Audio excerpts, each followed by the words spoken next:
All right, could The Wizard of Oz really have been a financial warning? This guy says it is.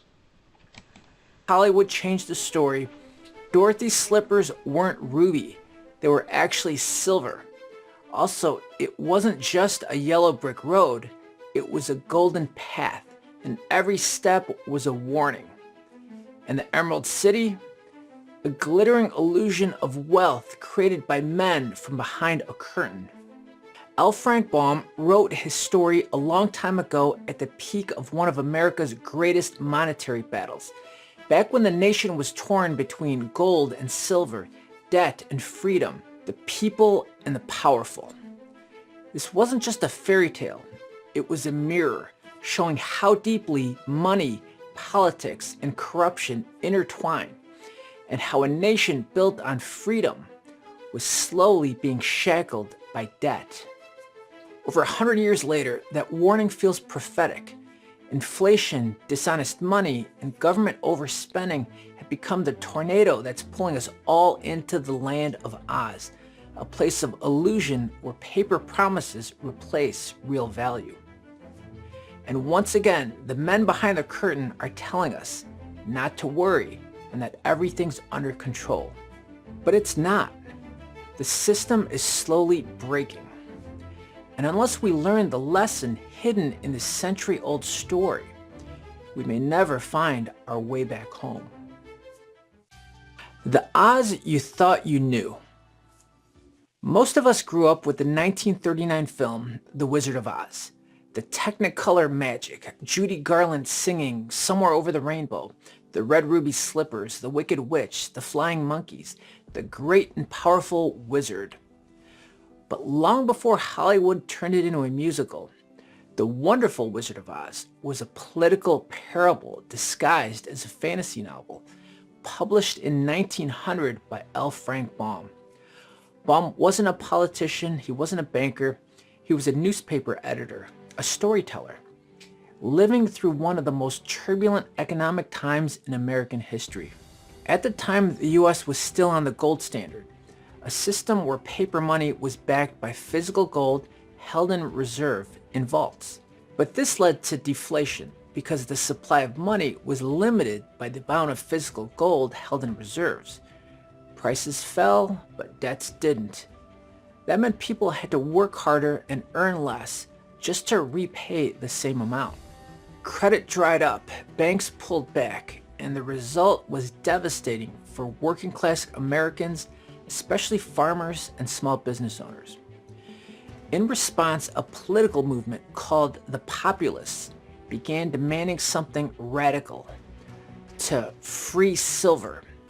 The idea that silver also should back the US currency, expanding the money supply, which would give relief to everyday Americans. This wasn't just a debate over metal. It was a battle over the economy. And right in the middle of it came a little girl named Dorothy. In Baum's original book, Dorothy wears silver slippers, not ruby. She walks down a yellow brick road, golden in color. She journeys to the Emerald City, a place that dazzles the eye but runs on illusion. These weren't random details.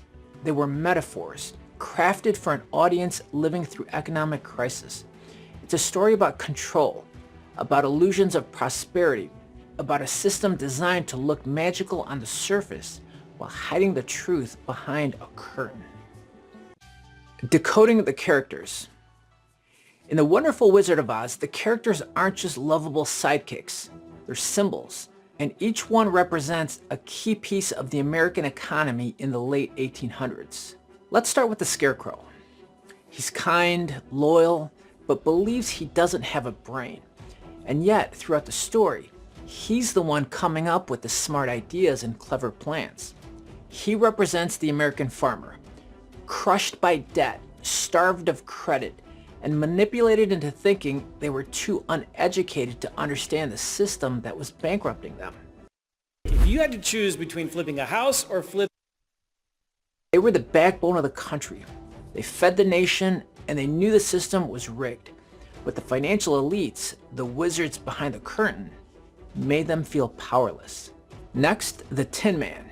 He's rusted, motionless, forgotten in the woods until Dorothy finds him and oils his joints.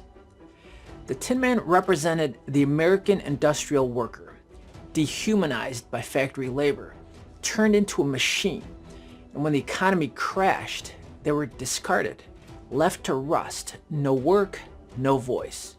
And here's the kicker. The Tin Man says he needs a heart, but he already has one. He just can't feel it anymore. That's what the system did to workers back then. It made them believe they were nothing more than tools. And then there's the lion, loud, roaring, but when danger shows up, he shook and trembled.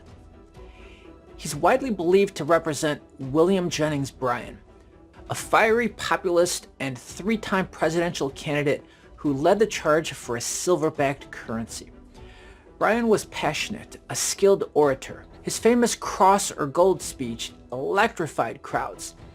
But when push came to shove, he lost again and again. Some say he didn't have the courage to truly challenge the system. The Cowardly Lion was a symbol of failed leadership, of promising real change but never delivering. And of course, Dorothy. She represents the everyman or every woman, honest, innocent, just trying to get home to stability, security, to her peaceful life. She doesn't care about politics, gold, or silver. She just wants to survive. And that's what's made her, and still makes us, vulnerable to manipulation. Finally, the Wizard of Oz himself. He's the central bank, the government, the financial elite, all rolled into one. He hides behind illusion. He projects power.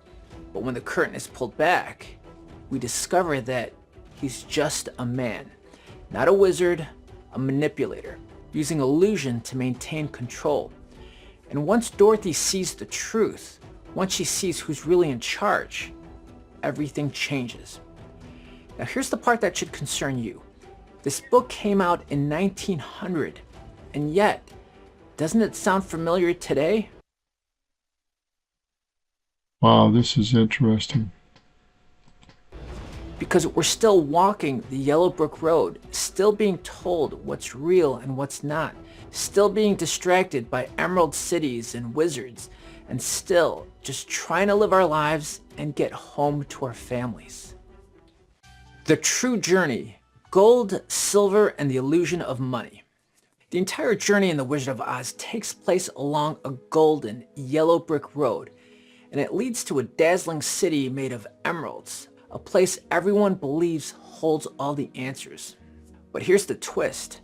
In the original book, Dorothy doesn't wear ruby red slippers. That was Hollywood. In Baum's original version, her shoes were silver. And with that, everything starts to make a little more sense. At the time the book was written, the US was on a strict gold standard. Every dollar had to be backed by physical gold held by the Treasury. But gold was controlled by banks, by elites. It was scarce and it made money tight, especially for farmers and working families who couldn't get loans or credit. They needed something else, a second monetary pillar. And that's where silver came in. Back then, silver was abundant, especially in the West, and populists believed that adding silver to the money supply would loosen the tightness on the working class Americans. They wanted to walk the road of gold with silver on their feet. That's what Dorothy's doing, literally. She's walking a golden path wearing silver. That was the silver solution, the balance of hard money and expanded credit. And it was a real movement. It was the core issue of the 1896 election, and the elites crushed it. Emerald City, the glorious capital of Oz, is a lie. In the book, everything in the city appears green, but only because everyone is forced to wear green glasses. It was an illusion. That's fiat money, money by agreement. That's the illusion of endless prosperity, when in truth, the system is running on empty, built on confidence and deception.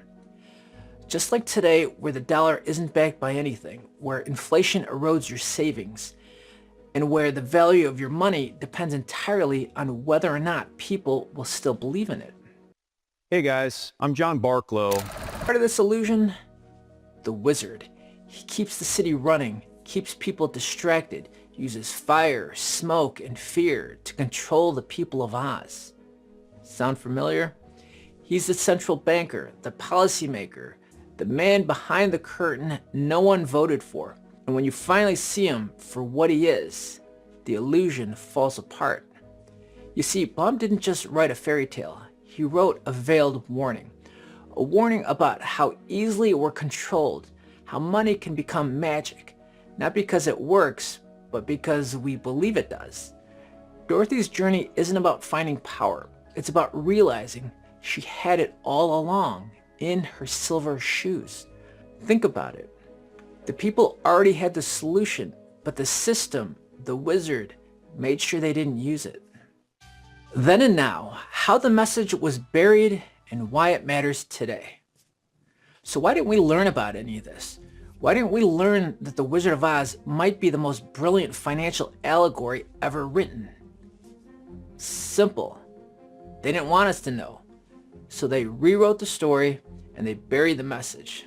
Now, did Hollywood erase the truth on purpose? When MGM adapted the book into a film in 1939, they made a few big changes. The biggest one, Dorothy's silver slippers were swapped out for ruby red slippers. Why? Not quite sure. Maybe because Technicolor had just come out and red looked better on screen. But in doing that, they stripped out the key metaphor. Silver was no longer a part of the story. And slowly, the allegory faded from memory. Just another fantasy film. Just another cute fairy tale. But the timing of the film is almost poetic. By 1939, Franklin Delano Roosevelt had already forced Americans to give up their gold. He had already devalued the dollar, and he ended the convertibility of gold for everyday citizens. The system had shifted permanently from honest money to managed illusion. It's a warning that still applies. Look around today. The same forces are still at play. We've replaced real value with debt. We've swapped savings for speculation. And the more the system breaks, the more illusions they feed us. They tell us inflation is fine, that the economy is strong, that everything is under control. But behind the curtain, we see record deficits, manipulated interest rates, vanishing purchasing power, enormous national debt, and an entire population squeezed by backroom deals and shadow policies. Baum may not have set out to write a prophecy, but whether by intent or accident, he created a masterpiece, a timeless warning about the forces that control our money and how easily those forces can go unchecked, especially when the people are asleep. The Wizard of Oz is still behind the curtain. The Emerald City still glows, but it's not real. It's an illusion. And like Dorothy, we all need to wake up. The real power was always with the people. At the end of the story, Dorothy learned something powerful. She always had the power. It wasn't in the wizard. It wasn't in the City of Emeralds.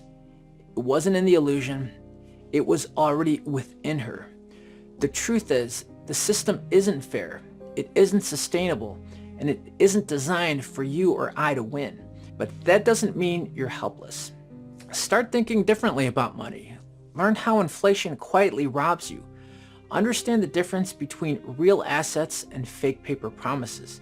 Because the story of Oz is still playing out today, just with new characters, new distractions, and higher stakes. In The Wizard of Oz, the wizard was never real. The system was always built on illusion. A system where your savings shrink, your dollar buys less, and your future depends on debt you didn't choose. And the Yellow Brick Road, it was a warning, not a promise. Because if you blindly follow the path they give you, well, you may never make it home. You don't need a wizard, you just need to find the truth. And once you see behind the curtain, you'll realize the power to protect yourself was yours all along. I hope you enjoyed the video, and I have to thank my valued viewers for bringing the story. All right. Great analogy, and it's true, more true now than ever, because we've got crypto on top of precious metals. We've got layers and layers of paper money and contracts, and we have to get back to silver and gold and productivity. Good day.